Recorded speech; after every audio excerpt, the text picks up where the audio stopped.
శుక్లాంబరధరం విష్ణుం శశివర్ణం చతుర్భుజం ప్రసన్నవదనం ధ్యాయేత్ సర్వవిఘ్నోపశాంతయే. బ్రహ్మస్వరూప వైకుంఠ వర్ణన. ఇంకను నారదుడు పరమశివుని ఇట్లడిగెను, ఓ మహేశ్వర, నీ అనుగ్రహం వలన భక్షాభక్ష స్వరూపమంతా తెలుసుకొంటని. ప్రస్తుతం బ్రహ్మస్వరూపం వివరించి చెప్పుము. హే ప్రభో, బ్రహ్మకు ఆకారమున్నదా లేక నిరాకారమేనా? దానికి విశేషణములున్నవా లేవా? అది దృశ్యమా లేక అదృశ్యమైనదా? వేదములలో శాస్త్రములలో బ్రహ్మస్వరూపం ఏ విధంగా చెప్పబడింది? బ్రహ్మస్వరూపిణి అయిన ప్రకృతి బ్రహ్మ కంటే అతిరిక్తమైనదా? దాని స్వరూపం వేదాలలో ఏ విధంగా చెప్పబడింది? సృష్టి విషయాన ప్రకృతికి ఉన్న ప్రాధాన్యం ఎలాంటిది? బ్రహ్మ ప్రకృతుల మధ్య ఏది శ్రేష్టం? వీటన్నింటినీ చక్కగా ఆలోచించి సర్వజ్ఞుడమైన నీవు నాకు తెలుపుము అను నారదుని మాటలు విని 5 ముఖములు గల మహాదేవుడు చిరునవ్వుతో నారదునికి పరబ్రహ్మ స్వరూపాన్ని ఇట్లు చెప్పుట ప్రారంభించెను. ఓ వత్స, నీవడిగింది చాలా నిగూఢమైన ఉత్తమ జ్ఞానం. ఇది పురాణాలలో వేదాలలో కూడా కనిపించదు. నేను, బ్రహ్మదేవుడు, విష్ణువు, ఆదిశేషుడు, ధర్ముడు మేమందరం వేదములో దీన్ని వివరించుటకు ప్రయత్నించాము. పరబ్రహ్మం విశేషణయుక్తమైనది, దృశ్యము ప్రత్యక్షమైనది. మేము వేదములలో దీన్ని వివరించాము. పూర్వం వైకుంఠంలో బ్రహ్మదేవుడు, ధర్ముడు ఇదే ప్రశ్నను వేయగా శ్రీహరి తెలిపిన విషయం నీకు తెలుపుతాను. ఇది తత్వముల యొక్క సారం. అజ్ఞానముచే గుడ్డివారికి కన్నుల వంటిది. ద్విధా భ్రమ అనే చీకటిని పారద్రోలు గొప్ప దీపం. పరబ్రహ్మ సనాతనమైనది, పరమాత్మ స్వరూపం కలది. అన్ని దేహాలలో ఉండే ఆయా జీవులు చేయు కర్మలకు సాక్షిగా ఉండనది. శ్రీ విష్ణువు జీవుని యొక్క పంచప్రాణ స్వరూపుడు. ప్రజాపతి అయిన బ్రహ్మదేవుడు మనోరూపుడు. నేను జ్ఞానస్వరూపుడను. సర్వేశ్వరి అయిన శక్తి ప్రకృతి స్వరూపిణి. మేమందరం ఆ పరమాత్మకు అధీనులం. అతడున్న చోట మేముందము. అతడక్కడి నుంచి జరిగినచో మేము కూడా రాజు వెంట పోవు అనుచరులున్నట్లు పోదము. జీవాత్మ ఆ పరమాత్మ యొక్క ప్రతిబింబం. అతడు తాను చేసిన కర్మ ఫలితాలన్నింటినీ అనుభవించును. సూర్యచంద్రుల ప్రతిబింబం నీటితో నిండిన కలువలలో కనిపించినట్లే పరమాత్మ ప్రతిబింబమైన జీవాత్మ అతడున్న చోట ఉండను. కుండలు పగిలితే సూర్యచంద్రుల ప్రతిబింబాలు మాయమైనట్లే లయకాలాన జీవాత్మలు పరమాత్మలో విలీనమగును. పరబ్రహ్మం ఒక్కటే. ప్రళయకాలాన ఈ చరాచర జగత్తు మేమందరం ఆ పరబ్రహ్మలోనే విలీనమగుతాము. ఆ పరబ్రహ్మము గ్రీష్మకాల మధ్యాహ్నాన కనిపించు కోట్ల సూర్యుల కాంతితో సమానమైన మండలాకారమున ఉన్న జ్యోతిస్వరూపం. అది ఆకాశం వలె సర్వత్రా వ్యాపించి ఉన్నది. అట్లే ఆ పరమాత్మను యోగులు చంద్రబింబాన్ని చూచినట్టు తేలికగా చూస్తారు. యోగులు ఆ పరబ్రహ్మను సనాతనుడుగా పేర్కొంటున్నారు. సత్యస్వరూపుడు, సర్వమంగళ స్వరూపుడైన ఆ పరమాత్మను యోగులు రాత్రింబవళ్ళు ఎల్లప్పుడూ ధ్యానం చేయుచూ ఉందరు. ఆ పరబ్రహ్మ నిరీహుడు, నిరాకారుడు, స్వేచ్ఛామయుడు, స్వతంత్రుడు, సమస్త కారణాలకు కారణమైనవాడు, ప్రధానమైనవాడు. పురుషుడు ప్రకృతి కంటే శ్రేష్ఠుడు. సమస్తమునకు కారణమైన ప్రకృతి ఆ పరమాత్మయందే విలీనమగుచున్నది. అగ్నికి దాహక శక్తి, సూర్యునికి కాంతి, పాలకు తెలుపుదనము, నీటికి చల్లదనము, ఆకాశానికి శబ్దము, భూమికి గంధము ఎట్లు సహజమైనవో అట్లే పరబ్రహ్మమునకు ప్రకృతికి నిర్గుణత్వం సహజం. సృష్టిని చేయాలనే కోరిక గల పరమాత్మ యొక్క అంశమే పురుషుడు. అతడు సగుణ స్వరూపుడు. సత్వరజస్తంభములనే త్రిగుణాత్మకమైన ప్రకృతి ఆ పురుషునికి నీడ వంటిది. కొమ్మరి మట్టితో కుండలను చేసినట్లు పరబ్రహ్మ స్వరూపుడైన ఆ పురుషుడు ప్రకృతి ద్వారా సృష్టిని చేయుచున్నాడు. కంసాలివాడు బంగారంతో నగలను ఎలా చేయునో అలాగే పరబ్రహ్మ ప్రకృతితో సృష్టి చేయుచున్నాడు.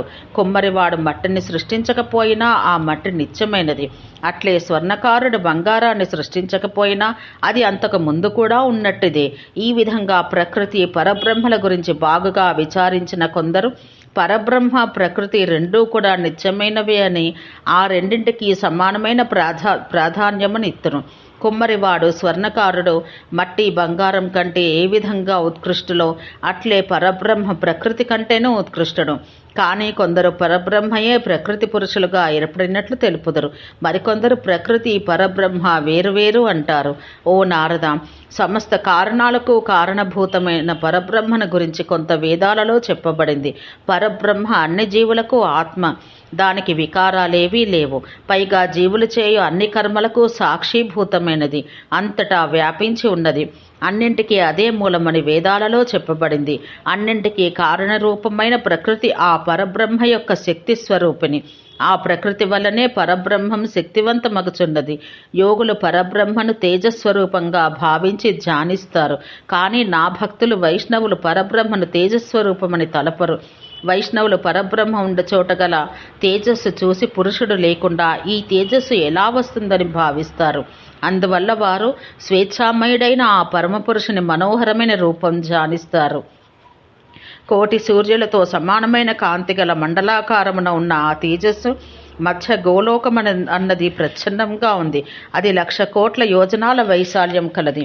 రత్నాలు ఇంద్రనీలమణులు గల భవనాలు కలది. సదా గోపికలతో ఆ ప్రాంతం నిండి ఉండును. ఆ గోలోకాన చంద్రమండలం వలె గుండ్రంగా వైకుంఠానికి 50 యోజనాల దూరంలో అనేక రత్నాలతో నిర్మించబడ్డ భవనాలు గల ప్రాంతం కలదు. అక్కడ గోవులు, గోపులు, గోపికలు ఉంటారు. కల్పవృక్షాలు గల బృందావనం, విరజా నది ఉంటుంది. బంగారంతో నిండిన శతశృంగములతో మిక్కిలి అందమైన 1,00,000 కోటి ఆశ్రమాలు ఉన్నవి. ప్రాకారాలు, పరిఖ, పారిజాత వనాలు ఉన్నాయి. అక్కడ కౌస్తుభమణితో ప్రకాశించు గృహరాజం కలదు.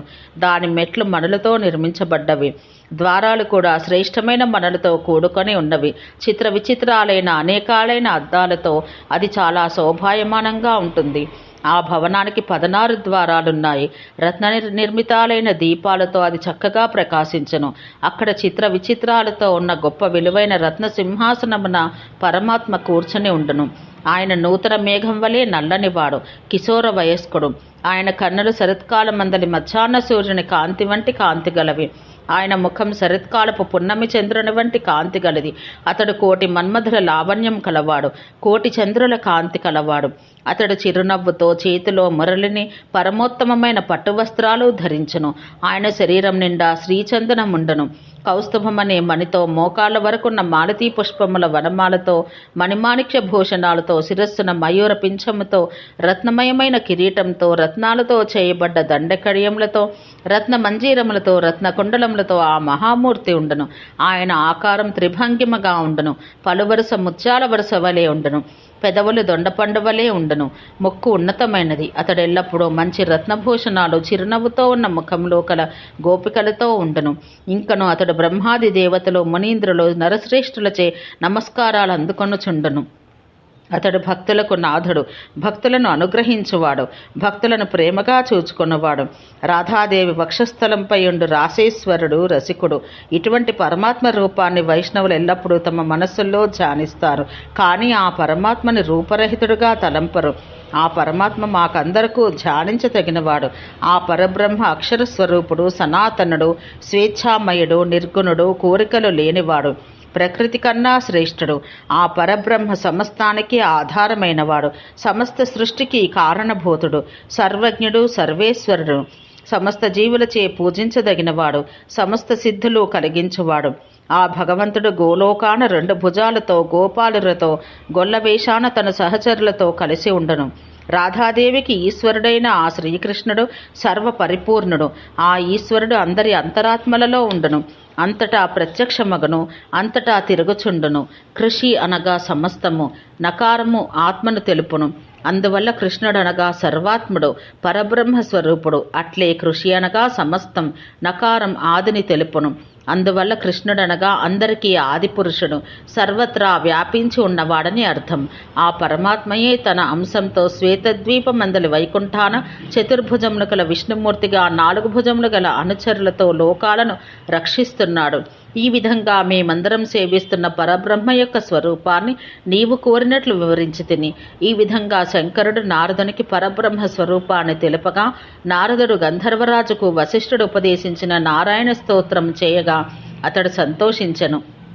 మృత్యుంజయుడైన శంకరుడు నారదునికి జ్ఞానమొసగగా అతడు సంతోషపడి శివుని యొక్క ఆజ్ఞ తీసుకుని పవిత్రమైన నారాయణాశ్రమానికి వెడలిపోయెను. ఓం శాంతి శాంతి శాంతి.